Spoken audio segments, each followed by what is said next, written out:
Bismillahirrahmanirrahim. Assalamualaikum warahmatullahi wabarakatuh.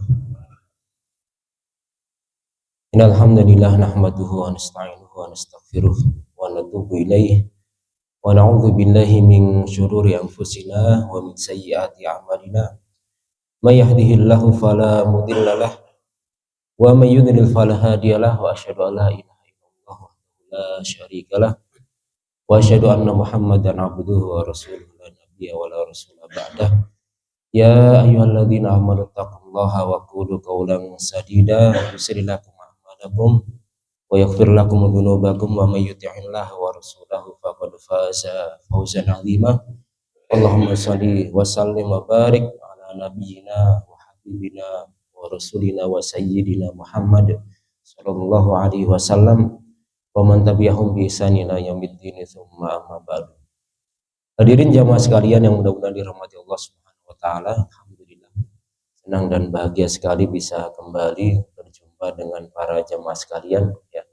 Walaupun tadi sebagian ada yang sakit, semoga Allah Subhanahu wa taala berikan kesembuhan dan dijadikan sakit tersebut sebagai penggugur dan peninggi derajat insyaallah. Semoga salawat dan salam senantiasa terlimpah dan tercurah kepada Rasulullah Shallallahu Alaihi Wasallam, keluarga beliau, sahabat-sahabat beliau, dan mudah-mudahan kepada kita sekalian. Baik para jamaah sekalian, tema kita pada kesempatan kali ini adalah tadi sudah muqaddimahnya sudah disinggung oleh Pak Ustadz Harrison ya. Jadi ketika dunia tidak stabil, bagaimana Islam mengajarkan tentang harapan. Saat ini kita hidup di geopolitik yang tidak baik-baik saja. Dunia banyak dilanda dengan berbagai macam krisis, bukan hanya krisis mungkin politik ya, tapi juga krisis ekonomi. Secara global inflasi itu terjadi di beberapa negara, termasuk di Indonesia ini. Jadi kemarin awal-awal bulan Juni itu pekan pertama dolar sampai di angka 18.100 sekian gitu ya. Sekarang beberapa hari ini mulai turun lagi walaupun belum begitu signifikan. Ya, kemudian konflik geopolitik di beberapa negara ya, terutama Amerika, Israel dengan Iran itu juga belum selesai. Timur Tengah itu dari dulu terus panas ya, sebagai hotspot itu. Sejak zaman Nabi SAW, Timur Tengah itu selalu hotspot ya, titik-titik yang panas dan riskan. Dan sekarang karena dunia itu terhubung satu sama lain, maka pengaruhnya pun juga sangat signifikan dan dahsyat. Ya. Tapi di balik itu semuanya, ternyata Piala Dunia tetap ramai ya. Masih ramai, masih semarak sekali Piala Dunia ya. Gimana timnya kalah atau menang, Pak? Sampai tengah malam pun orang bela-belain begadang ya. Karena di tempat kita di Indonesia mungkin siarannya malam hari, tengah malam jam 1 gitu ya. Tapi demi tim kesayangan ya, itu kadang sampai ini ya. Sampai orang begadang, subhanallah ya. Nah, para hadirin yang dirahmati Allah Subhanahu wa taala, berbagai macam krisis, baik krisis tadi ekonomi, politik, krisis mental juga ya, krisis karakter juga ya. Sebenarnya kalau kita berbicara tentang ini ya, krisis ini bagian dari sunatullah, ketidakstabilan ini. Allah Subhanahu wa taala sudah memberikan alarm bagi kita bahwa ini bagian dari sunatullah. Ya, Allah Subhanahu wa taala berfirman, "Wala nabluwannakum bisyai'im minal khaufi wal ju'i wa naqsim minal amwali wal anfusi wath thamarat wa basyiris shabirin." Nah, ini sebenarnya sudah dikabarkan oleh Allah Subhanahu wa taala. Maka menarik sekali di sini kita buka tafsir At-Tabari ya. Beliau menafsirkan ayat ini, "Wala nabluwannakum bisyai' minal khauf," sungguh aku akan uji kalian dengan sedikit saja. Bisyai'in itu biqalilin, dengan sedikit. Jadi yang ujian di dunia ini itu sebenarnya sedikit ya. di sisi Allah Subhanahu wa taala, yakni minal khauf minal adu, ketakutan terhadap musuh, diserang musuh gitu ya, ditakut-takuti musuh ya, itu nyata. Ancaman untuk terjadinya perang dunia ketiga ini ternyata juga dahsyat sekali ya, banyak mengarah ke situ. Wabil ju' wa huwa al-qahd, dengan rasa lapar, yaitu kekeringan ya. Yaqulu la nakhtabirannakum bi syai'in minal khawfi yanalukum min aduwikum wa binisbati tusibuhu yanalukum fiha maja'ah wa syiddah. Jadi ancaman tentang kelaparan, kekeringan, makanya berbagai macam proyek untuk makanan, cadangan makanan, bukan hanya di Indonesia, itu sangat digemparkan ya, sangat didorong di era-era ini ya. Itu sejak zaman dulu ya. Nanti akan kita cuplikan bahwa krisis tentang kelaparan itu juga sudah terjadi di zaman Nabi Yusuf ya. 7 tahun tidak menghasilkan panen sehingga manusia pada kelaparan. Dulu di Ethiopia juga begitu ya, sampai tersebar wabah Ebola.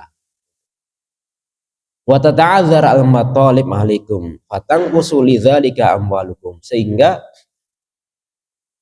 harta-harta kalian pun juga berkurang ya, tabungan tergerus karena inflasi gitu kan ya. Terjadi kenaikan harga barang-barang dan jasa secara terus-menerus dalam periode tertentu. Maka uang 100.000 di zaman kita kecil ya, tahun 90 gitu, atau mungkin tahun 80 gitu kan, itu berbeda dengan 100.000 zaman sekarang nilainya, karena harga barang dan jasa naik. Kira-kira di zaman bapak-bapak sekalian tahun 80-an atau 90-an, 100.000 itu cukup buat apa Pak kira-kira? Beli apa saja kira-kira? Hah? Beli apa saja kira-kira? 100, punya uang 100.000, maharnya berapa dah gitu? Dulu waktu nikah maharnya berapa? Ini bapak-bapak yang lebih senior daripada saya, maharnya berapa kira-kira? Ada yang nyampe ratusan ribu, atau ada yang puluhan ribu, atau bahkan mungkin berapa gitu ya. 300 Pak. Masya Allah. Saya yakin ini bapak-bapak sekali ini masih mengalami masa-masa di mana jajan pakai uang 10 rupiah Pak. Masih ya. Dapat apa kira-kira pada waktu itu? Es krim ya. 5 rupiah, pernah 5 rupiah? Seringgit Pak. Ini Mas sudah lebih senior lagi. Kalau saya masih ngalamin gitu ya, dikasih sama kakek sama orang tua itu uang 10, kemudian uang 5 rupiah itu, atau 25 yang koin itu ya. Kalau berangkat sekolah itu uang sakunya jajannya 50 rupiah, dapat soto 1 mangkok ya, terus gorengan, es teh 1 gelas, masih dapat itu. Nah kalau sekarang ya, uang 100 perak ya, 100 rupiah dapat apa? Itu orang ngamen itu dikasih itu marah gitu. Orang ngasih uang itu kan, sekarang masih ada atau tidak gitu. Di beberapa tempat di Indonesia, mungkin di Indonesia bagian timur itu uang pecahan receh yang 1000-an sama 500 itu udah nggak ada loh. Ya, di Papua misalnya ya, di banyak kota gitu kan. Ada saudara lagi lebaran beberapa tahun lalu ke Jawa pulang gitu kan. Pas waktu di pasar dikasih kembalian uang 500-an, koin-koin gitu. Dia tanya ini laku atau enggak gitu. Karena di sana nggak ada itu, di tempatnya dia itu uangnya nggak ada yang beredar yang pecahan seperti itu. Udah ini berbeda itu. Nah itu gambaran ya, Allah Subhanahu wa taala menguji dengan sedikit rasa takut, rasa lapar ya, kekurangan harta ya. Kemudian fayangkusulaha adadukum wa mautun dzararikum wa auladukum wa judubun tahdus. Begitu juga berkurangnya jumlah penduduk kalian, anak-anak dan keturunannya. Kemudian terjadi kekeringan fatangkusu thimarukum, maka hasil panen berkurang. Kullu dzalika imtihanun minni lakum, ya. Itu adalah ujian dari Allah Subhanahu wa taala untuk menunjukkan siapa yang benar imannya dan siapa yang ini ya, yang tidak jujur imannya. Lalu di zaman Nabi Shallallahu Alaihi Wasallam juga pernah mengalami masa-masa krisis para hadirin sekalian. Jadi bangsa Quraisy, ya, suku Quraisy itu pernah, termasuk Nabi di dalamnya, adalah pernah diboikot selama 3 tahun oleh orang-orang kafir Quraisy, orang Arab pada saat itu, ya. Jadi Quraisy ini termasuk Nabi, beliau Shallallahu Alaihi Wasallam diboikot selama 3 tahun. Ya, embargo oleh Quraisy ini kepada Bani Hashim. Bani Hashim itu kabilahnya Nabi SAW. Tidak boleh jual beli, tidak boleh menikah, tidak boleh tegur sapa, tidak boleh bergaul. Akibat apa? Karena ada Nabi SAW yang menyerukan kepada agama baru pada saat itu. Ya, sampai terjadi kekeringan, kelaparan di kalangan Quraisy. Mereka sampai makan daun-daunan. Makan daun-daunan, bukan lalapan ya. Kalau orang Sunda kan memang suka lalapan. Ya. Kalau orang Arab enggak, budayanya bukan meramban gitu kan. Ya, meramban itu kan budaya kita di Indonesia ya. Terutama kalau di Sunda ini Masya Allah. Kalau masalah meramban, lalapan itu saya yakin nomor 1 ini. Ya. Apa saja bisa dilalap ya. Gitu yang kita nggak tahu itu lalapan tuh banyak saya tahu gitu ketika tinggal di daerah Bogor ini ya, ternyata ini kita kaya dan makanan-makanan yang bergizi dan itu obat, bukan sekadar makanan lalapan tapi obat gitu ya. Nah, mereka sampai makan dedaunan ya, tentu kalau di padang pasir sana tanamannya nggak seperti daerah tropis ya. Itu dialami oleh Nabi Shallallahu Alaihi Wasallam. Anak-anak pada menangis gitu kan, pas waktu kering ternak-ternak pada mati karena nggak boleh bersosialisasi di kalangan mereka. Tapi mereka bersabar. Satu saat mereka akan menang begitu. Lalu ketika mereka sudah berhijrah, kaum muslimin berhijrah di Madinah, pernah terjadi juga inflasi. Para sahabat mendatangi Nabi Shallallahu Alaihi Wasallam ya tentang harga-harga yang tinggi. Ya, dalam hadis Anas bin Malik radhiyallahu taala anhu ya, qala ghala si'ru fil Madinah. Jadi harga-harga naik di kota Madinah, melambung tinggi. Kenapa harga-harga naik ya? Karena ada banyak faktor. Di antaranya adalah tingginya permintaan dan sedikitnya barang. Kalau permintaan semakin tinggi, kenapa permintaan semakin tinggi? Karena ada eksodus besar-besaran hijrah gitu ya di kota Madinah. Sementara Madinah itu bukan penghasil komoditas yang besar.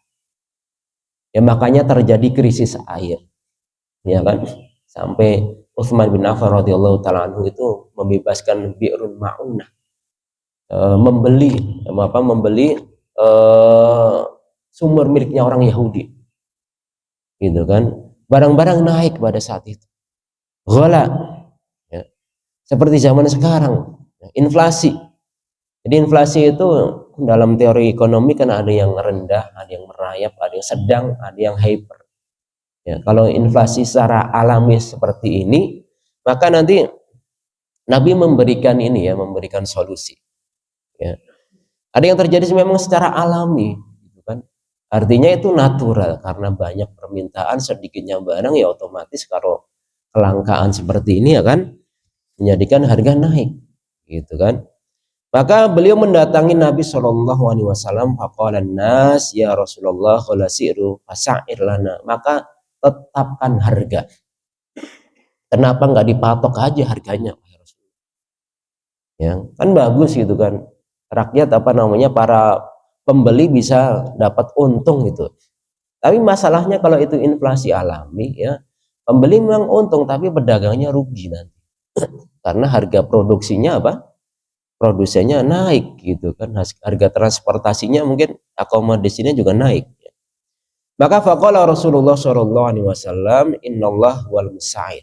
Sesungguhnya Allah Al-Musa'ir. Ini nama Allah yang tidak ada, Asmaul Husna yang tidak ada di dalam Al-Quran. Seperti Al-Musa'ir, ya. Allah yang menentukan harga.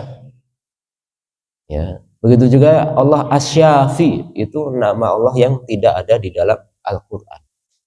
Allah yang maha menyembuhkan. Ya. Allah yang menentukan harga. Ya. Al-Qabid, Al-Basit. Ya.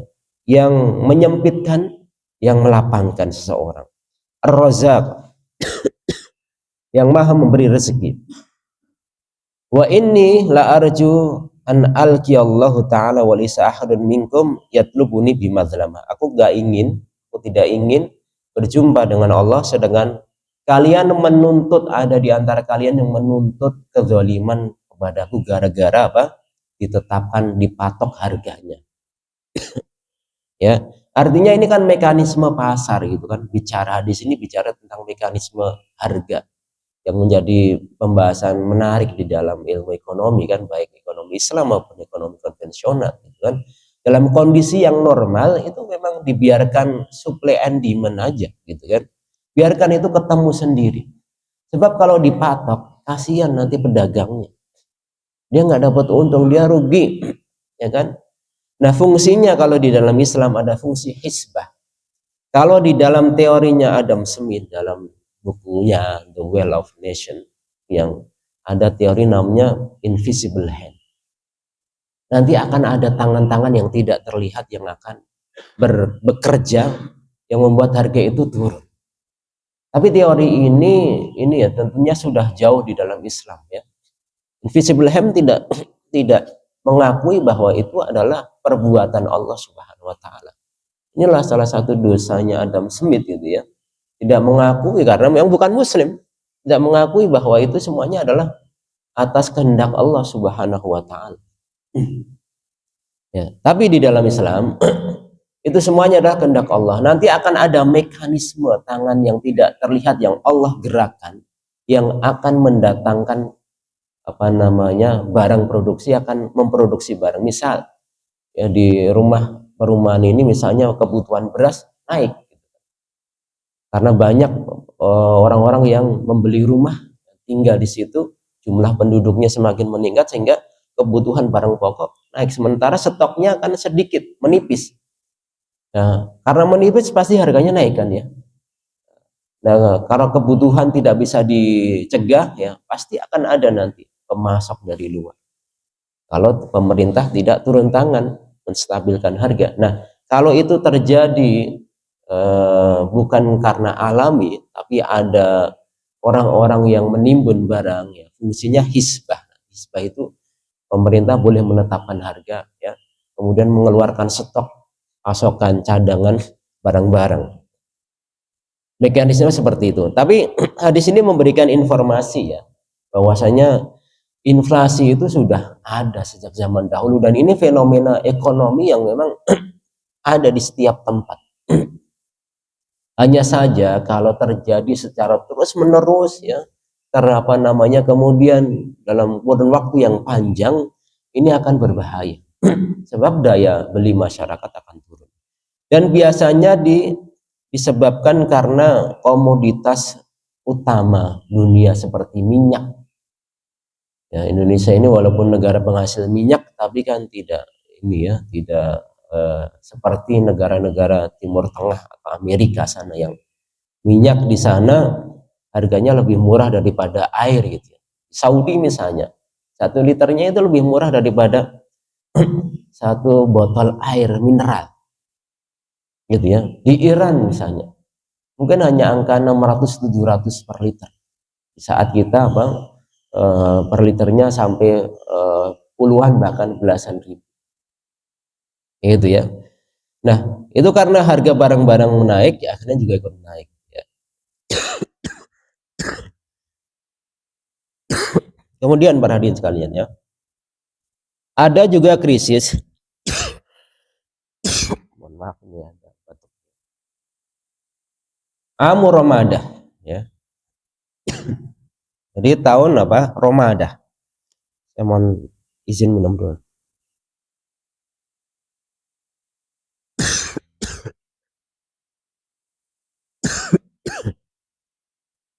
Ini terjadi di zaman Umar bin Khattab radhiyallahu taala anhu, ya.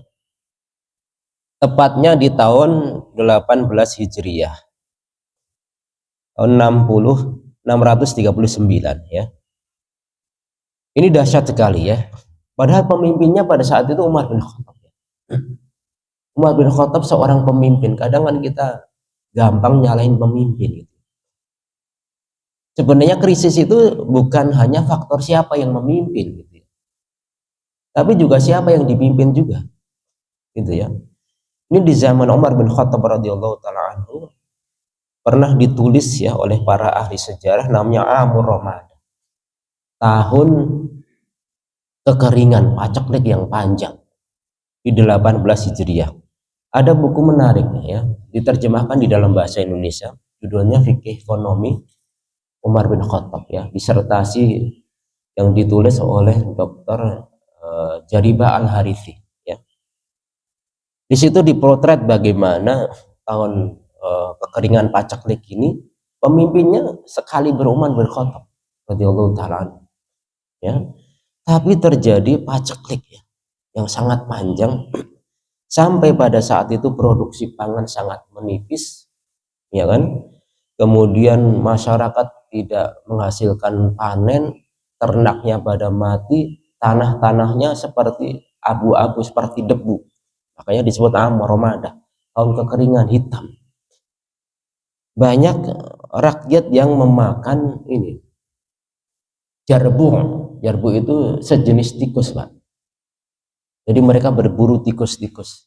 Kalau dop atau apa namanya, adal gurun ya, dop itu boleh. Di zaman Rasul beliau ditawari itu, tapi beliau tidak mengharamkannya, artinya membolehkan. Ya, membolehkan memakan itu ya, dop atau kadal gurun itu. Tapi ini jarbu. Jarbu itu semacam tikus. Saking tidak adanya makanan.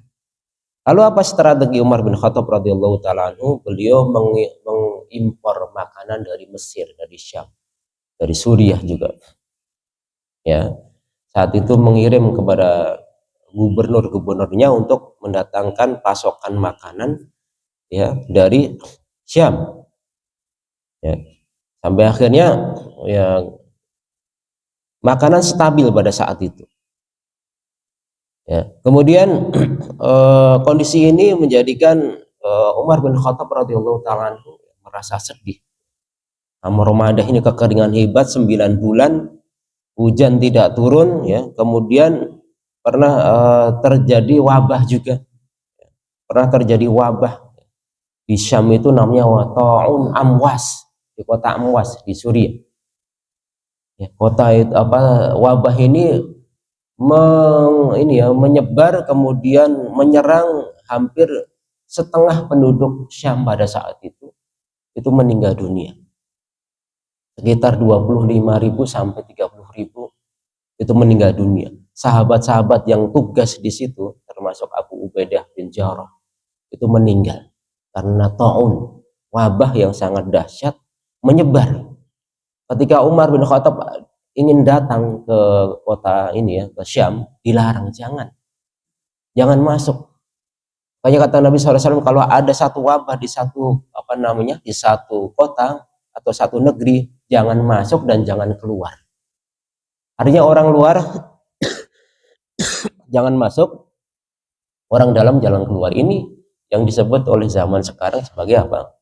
Tadi karantina, kemudian social distancing. Itu teorinya sudah ada di dalam Islam sebenarnya, gitu ya.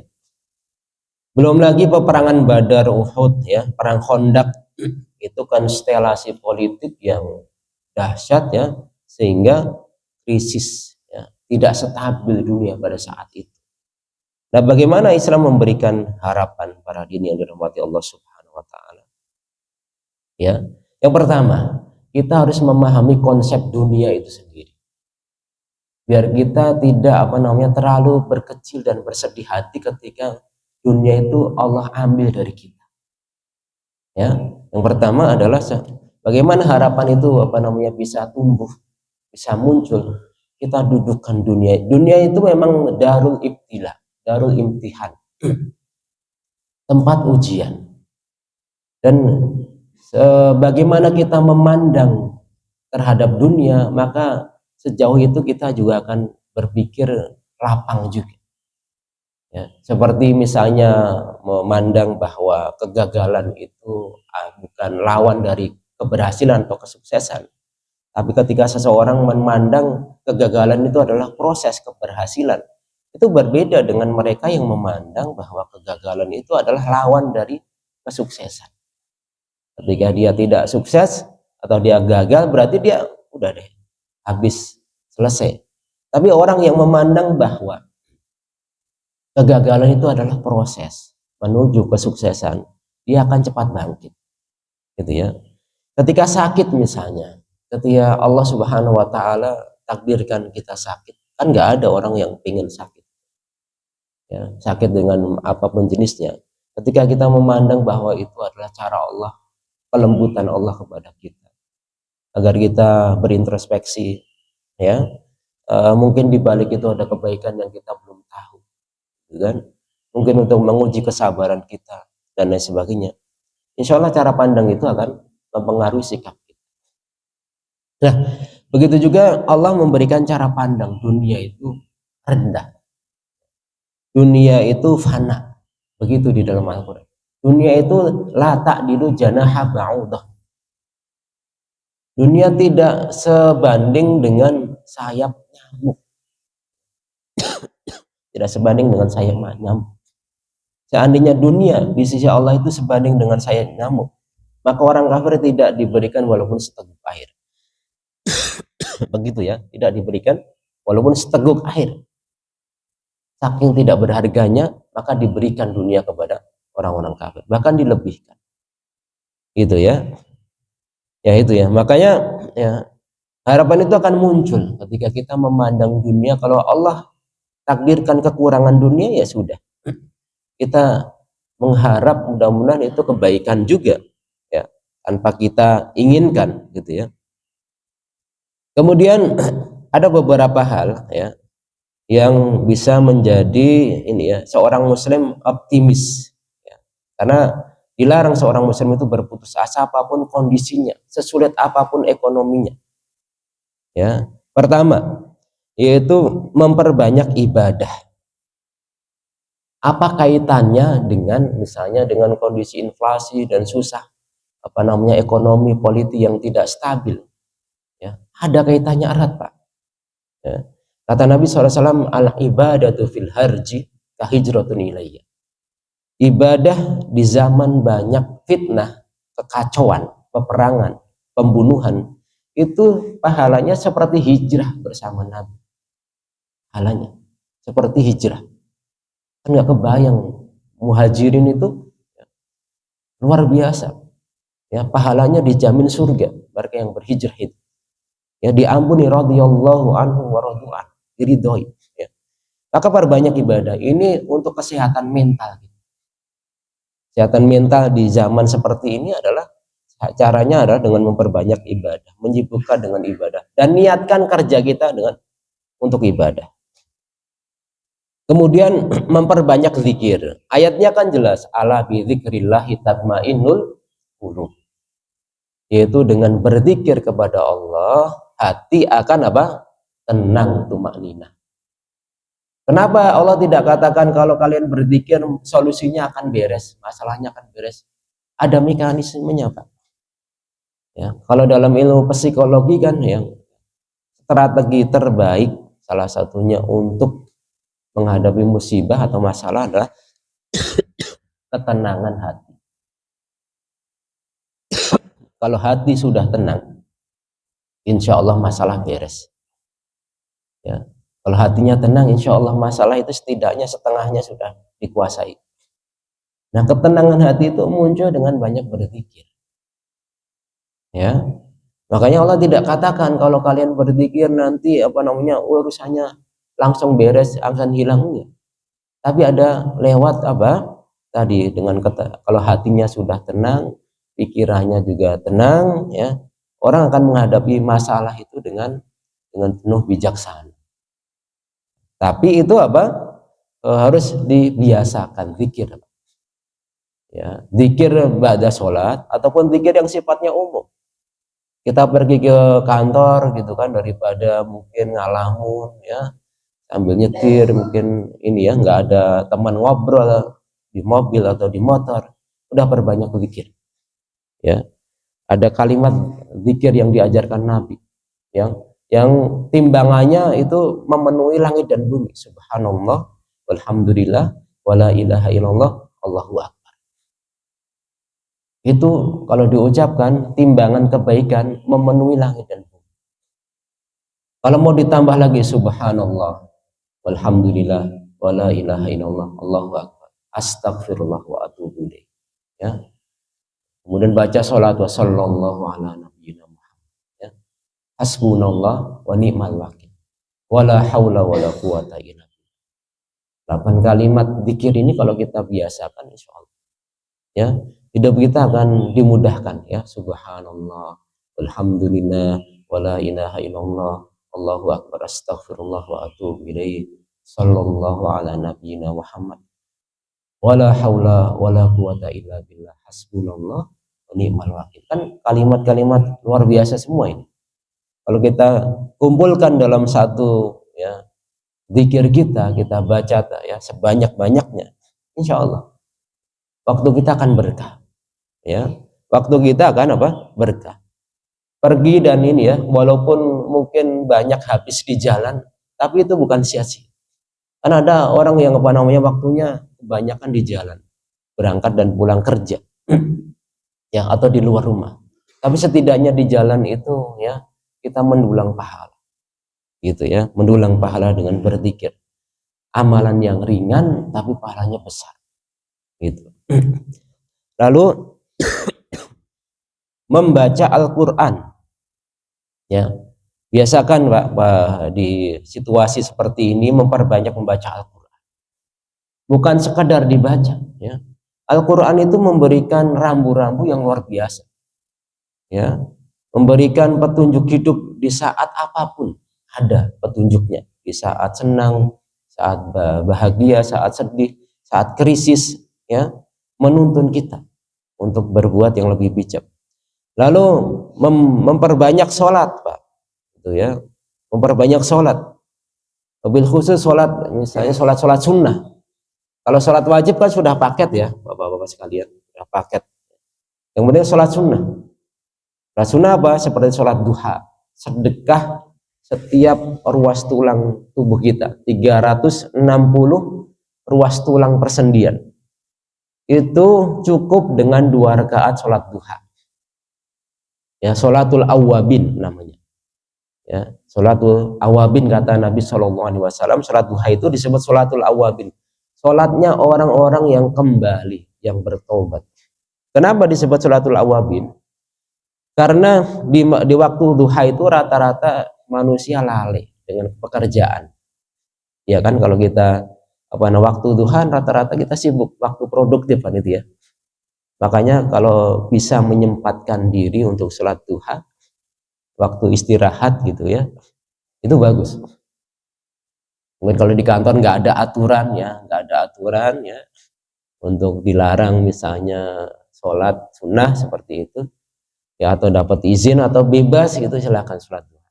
Ya, waktu terbaik adalah hina tarmadu fisol, ketika matahari sedang terik meninggi. Ketika anak onta sudah kepanasan, ya mungkin sekitar jam 9, setengah 10 sampai jam 10, setengah 11, itu waktu panas-panasnya anak onta sedang naik kepanasan. Ya, itu waktu utama sholat duha. Berakhir ketika waktu zuhur mulai masuk. Nah ini, maka berbanyak Pak sholat duha itu. Kalau malam kita misalnya berat sholat tahajud, karena berat kecapean misalnya ya, anak rewel gitu, dan lain sebagainya, maka di siang hari jangan sampai kita ketinggalan ya. Kemudian para hadirin yang dirahmati Allah Subhanahu wa taala, yang terakhir yaitu memperbanyak ya, menguatkan iman kepada takdir, qada wal qadar. Di antara rukun iman yang keenam adalah iman kepada qada dan qadar atau takdir, baik dan buruk, khairihi wa syarihi. Ya. Jadi ini solusi. Insya Allah kalau kita beriman benar kepada takdir Allah, insya Allah hati kita itu akan tenang dalam situasi apa. Saat diberi, saat tidak diberi, ya. Saat krisis pun insya Allah ini semua terjadi atas takdir Allah. Ya, Allah yang tadi melapangkan, yang menyempitkan. Di saat krisis seperti ini ada orang-orang yang dilapangkan, ada, ya, orang-orang yang misalnya dilapangkan banyak, ada juga yang disempitkan. Al-Qabid, Al-Basit. Ya, kita imani bahwa apa yang terjadi ini adalah takdir Allah Subhanahu wa Ta'ala. Ya, kehendak Allah Subhanahu wa Ta'ala. Dan untuk menguji keimanan kita, sejauh mana keimanan kita, apakah iman kita naik level atau tidak, seperti kita ya hari-hari ini musim-musim ujian dan bagi rapat gitu kan di sekolah. Nah itu kan untuk naik level, naik tingkat, naik semester itu kan ada ujian. Begitu juga ya, kita sebagai seorang hamba yang ingin dinaikkan derajatnya oleh Allah, biasanya lewat ujian.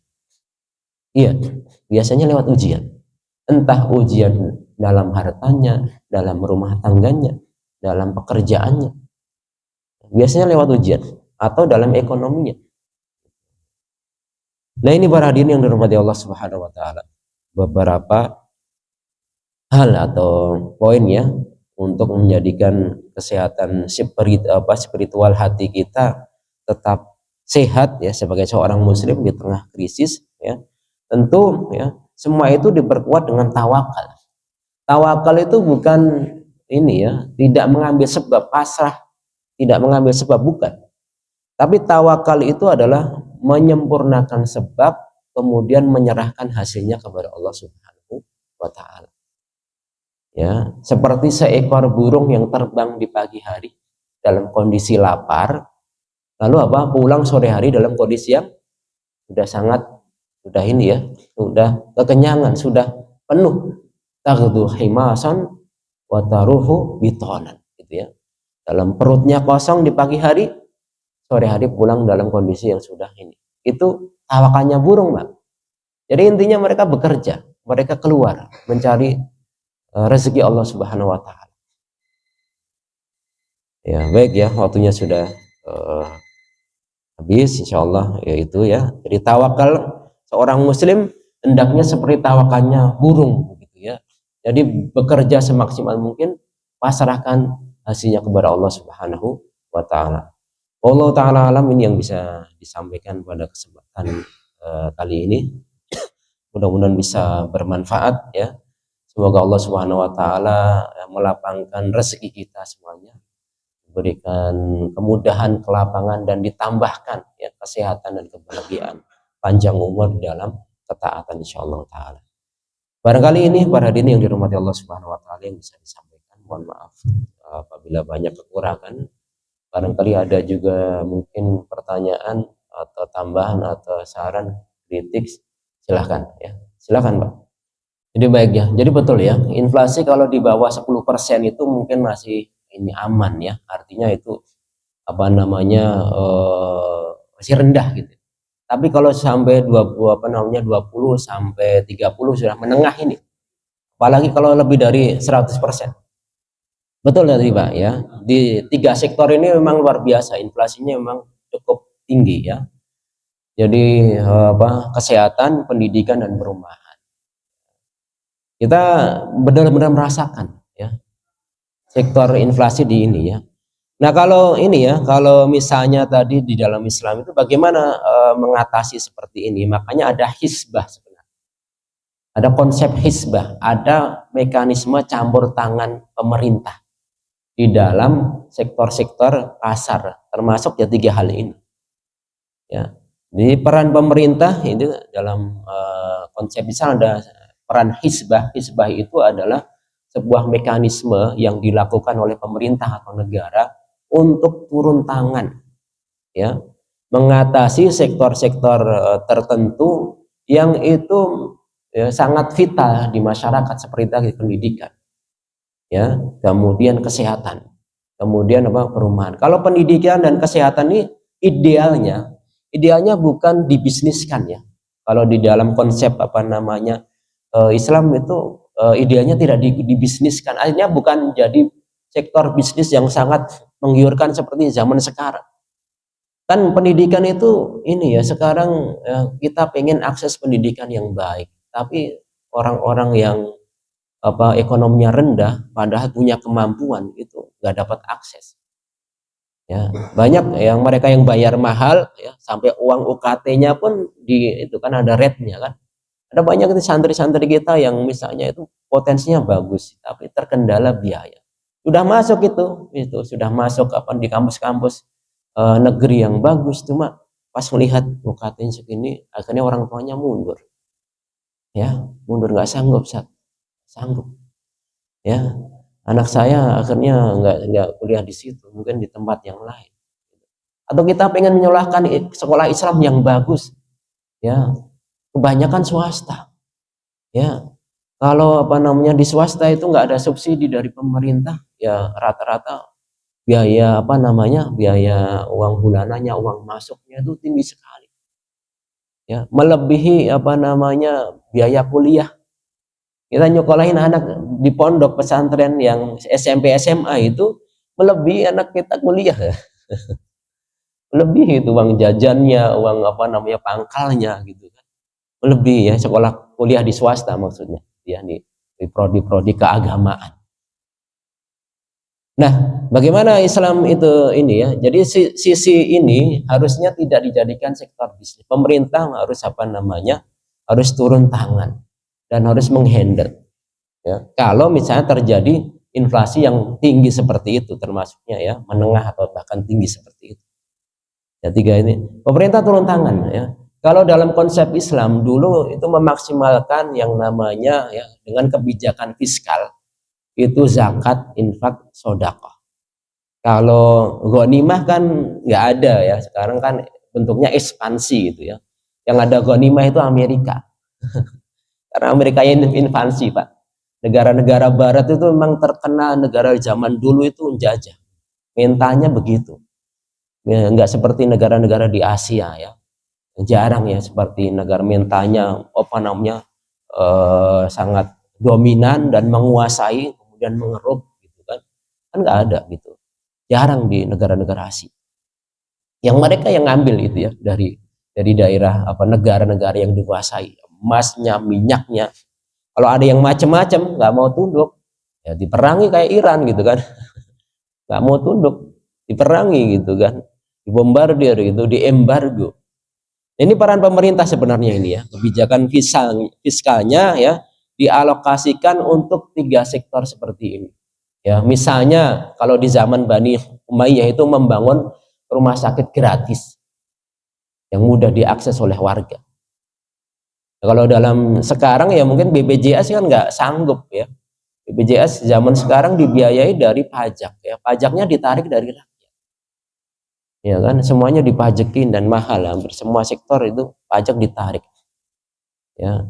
Kira-kira saya juga masih bertanya-tanya gitu ya, masih pengen baca-baca kajian gitu kan, baca-baca jurnal. Kira-kira negara-negara modern seperti sekarang ini, khususnya di Indonesia ini, menurut bapak-bapak gitu kan, kira-kira bisa nggak hidup misalnya tanpa pajak, tidak mengandalkan sektor utamanya pajak? Bisa Pak ya? Ya, setuju saya.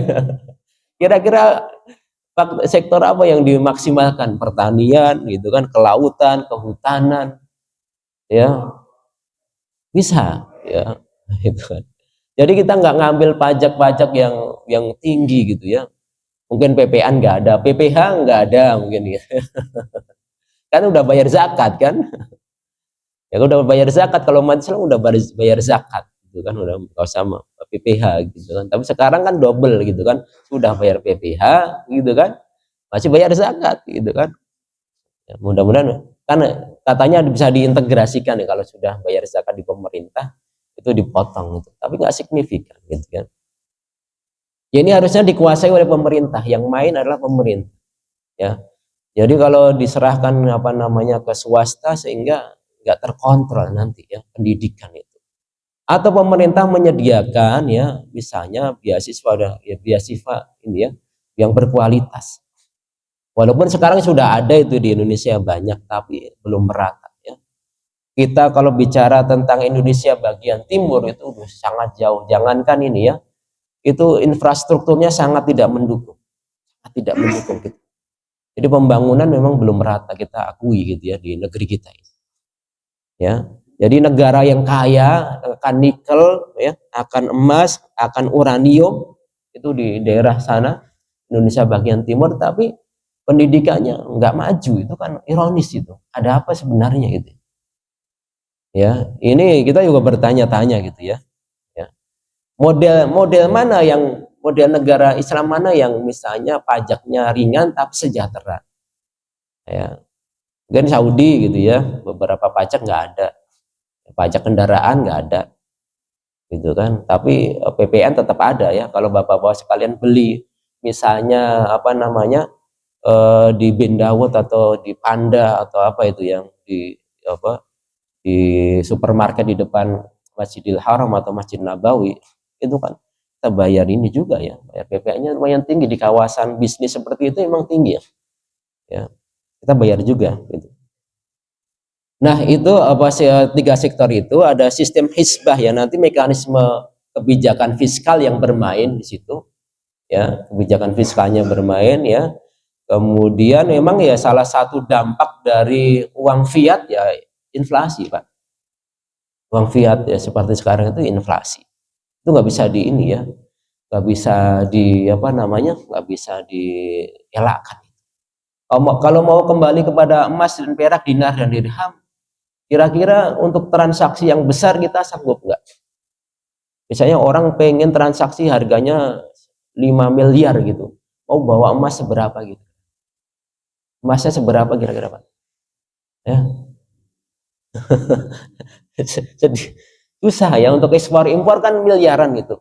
Bayarnya pakai emas ke gelondongan apa gitu, satu batang banyak gitu. Ya terus cadangan emas juga akan habis gitu ya, cepat habis karena manusia semuanya pegang emas bukan gitu ya. Nanti lama-lama akan disimpan ya, akan terjadi ini juga ya. Nah, ini sistem ekonomi modern ini memang kompleks sekarang ini ya. Tapi yang jelas wallahu taala alam ya, tiga sektor itu, sektor perumahan ya, memang harganya luar biasa ya. Mudah-mudahan tidak terjadi gagal bayar ya seperti dulu kasus 98 ya, diawali dari kredit macet di Amerika, akhirnya kemana-mana krisis moneter sampai di Indonesia gitu ya, kekacauan di mana-mana. Pendidikan ya, kalau tidak pemerintah tidak sanggup ya swasta mensupport, misalnya mengumpulkan ya, apa namanya infak atau donasi untuk beasiswa anak-anak yatim, orang-orang miskin, disekolahkan sampai mereka ini ya, yang berpotensi ini ya. Kemudian misalnya yang mendapatkan beasiswa seperti LPDP itu ya harus balik ke Indonesia. Jangan keenakan ya, keenakan di luar negeri gitu kan. Akhirnya nggak balik, ilmunya nggak menyebar, nggak apa namanya, nggak bermanfaat di negeri kita sendiri yang ngasih beasiswa gitu ya. Kan banyak mahasiswa yang LPDP itu ya, Kementerian Keuangan itu ya. Atau yang dari Basnas juga bagusnya pulang, bangun Indonesia gitu kan, ambil ilmunya, kembangkan ya, itu bagus ya. Nah ini peran masyarakat Islam ya, komunitas sosial Islam sangat penting dalam sisi ini ya. Allah taala alam, begitu Pak. Allah taala alam ya. Kan ada lagi, silakan.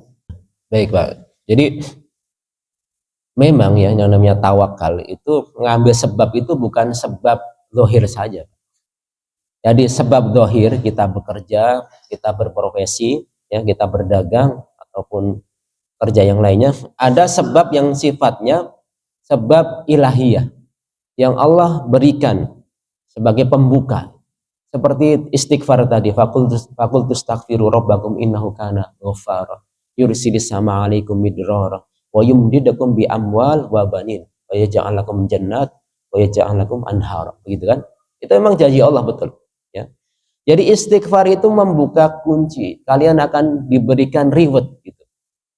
Jadi boleh saja seorang berzikir, ya, bekerja berzikir dengan harapan rezekinya diperbanyak. atau untuk mendapatkan karunia Allah. Ya, ada hadis riwayat Imam Ahmad, ya, innal abda la yuhramu minarizki bidzambin yusibuhu. Sesungguhnya seorang hamba itu dihalangi dari rezeki disebabkan karena apa? Dosa yang dia lakukan. Seharusnya rezekinya lancar, Pak. Oh, itu kerannya itu lancar kalau dibuka pintunya, itu kan air itu apa namanya? Air itu kalau kita pengen ini ya, pengen apa namanya mendapatkan air kan dibuka pintunya gitu. Nah, membuka pintu itu kan ada namanya ikhtiar. Baik dengan bekerja atau dengan istighfar tadi. Dibuka pintunya. Nah, kalau kerannya itu selangnya atau peralonnya kotor dengan dosa, akhirnya nyumbat. Dosa itu ibarat kotoran-kotoran yang menyumbat jalur rezeki. Ya. Dengan istighfar, ya, dengan istighfar itu akan hilang, akan dibersihkan. Jadi tidak bertentangan ya, seorang beristighfar, memperbanyak istighfar dengan harapan rezekinya apa? Dipermudah, diperbanyak. Itu memang begitu.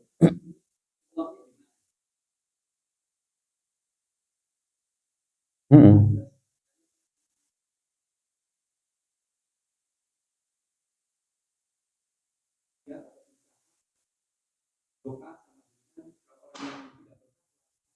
Hmm.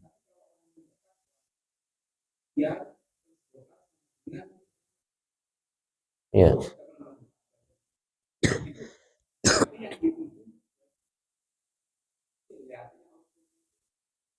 Hmm.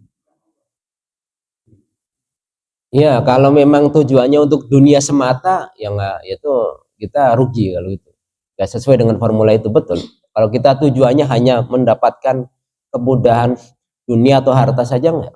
Jadi kita istighfar itu bentuk dari ibadah. Ibadah lisan kita, ya. Seandainya Allah tidak berikan kelapangan rezeki dengan kita memperbanyak istighfar, nanti akan timbul dalam bentuk lain, bukan materi. Biasanya ketenangan hati, ya, ketenangan hati. Kamu yang lebih berharga daripada mungkin materi atau kesehatan fisik. Dalam ayat yang lain surat Hud, ya, kalau memperbanyak istighfar itu akan ditambahkan kekuatan, badannya tambah sehat, tambah kuat, itu kan. Seolah-olah walaupun sudah tua, ya, sudah apa, lansia, tetap aja gitu ya. Jadi bentuknya lain, Pak. Jadi kemudahan dalam bentuk lain, bukan hanya harta, ya. Mungkin dengan kekuatan apa namanya fisik tadi, ya, dengan keberkahan umur, ya. Jadi tidak mengapa itu, ya. Dan tidak harus muncul apa balasan Allah itu dalam bentuk harta yang baik. Atau bahkan nggak dikasih apa yang diminta, nggak dilapangkan hartanya, nggak diberikan keturunan, ya, tapi nanti disimpan pahalanya di sisi Allah Subhanahu wa taala. Kalau kita orientasinya hanya duniawi, kita istighfar pasti dapat hasil banyak, ya itu akan salah memang. Ya, pasti dapat hasil itu. Ya kita yakin saja, ya. Kita apa namanya yakin dengan ayat itu, ya kita husnudzon, seandainya Allah nggak kasih kita di dunia, kita berharap nanti di akhirat itu balasannya lebih banyak, itu, ya. Ini memperbanyak istighfarnya, jangan apa namanya putus ketika Allah tidak kasih balasan langsung gitu ya, kontan atau tunai di dunia itu. Jadi apa? Ini upaya. Dan ada upaya tadi ya, membuka pintu rezeki tadi bukan semata-mata bekerja saja. Betapa banyak orang yang bekerja dari pagi sampai siang hasilnya segitu aja. Nggak kaya-kaya juga. Ya. Bahkan orang yang kafir, yang nggak beriman pada Allah, itu malah dia kerja sedikit beberapa jam sambil duduk di internet gitu. Oh, itu kekayaannya luar biasa. Gitu kan? Oh, kalau dimakan 7 turunan juga mungkin belum habis. Nah, kita jangan bandingkan, ya. Kita tadi kembali kepada konsep dunia yang hina tadi di sisi Allah, kadang diberikan kepada orang kafir. Ya, hina, tapi hidayah yang mahal Allah nggak kasih mereka. Jadi terus berzikir, konsepnya terus berzikir, ya, beristighfar, perbanyak istighfar, ya, dan rasakan dalam bentuk mungkin lain ketenangan hati, ya. Kemudian keluarga yang semakin mudah taat pada Allah, pekerjaan yang dimudahkan. Kita semakin tua, semakin renta, sebenarnya bukan semakin kuat, tapi karena kita semakin dimudahkan oleh Allah. Ya, kalau semakin kuat enggak, tubuh kita semakin lemah, gitu kan. Tapi dengan memperbanyak zikir tadi, keberkahannya muncul keluarga, mungkin jalurnya kalau tidak dari kita, ya nanti dari anak, dari istri, dari teman, gitu kan, dari saudara. Wujudnya macam-macam baiknya. Barangkali korelasinya seperti itu ya, bentuk-bentuk lainnya. Wallahu taala alam. Mungkin cukup Bapak-bapak sekalian ya. Kita cukupkan sekian. Terima kasih. Kurang lebihnya mohon maaf ya. Semoga bisa dilanjutkan lagi di lain kesempatan. Wallahu taala alam. Kita tutup dengan doa kafaratul majelis. Subhanakallahumma wa bihamdika asyhadu alla ilaha illa anta astaghfiruka wa atubu ilaik.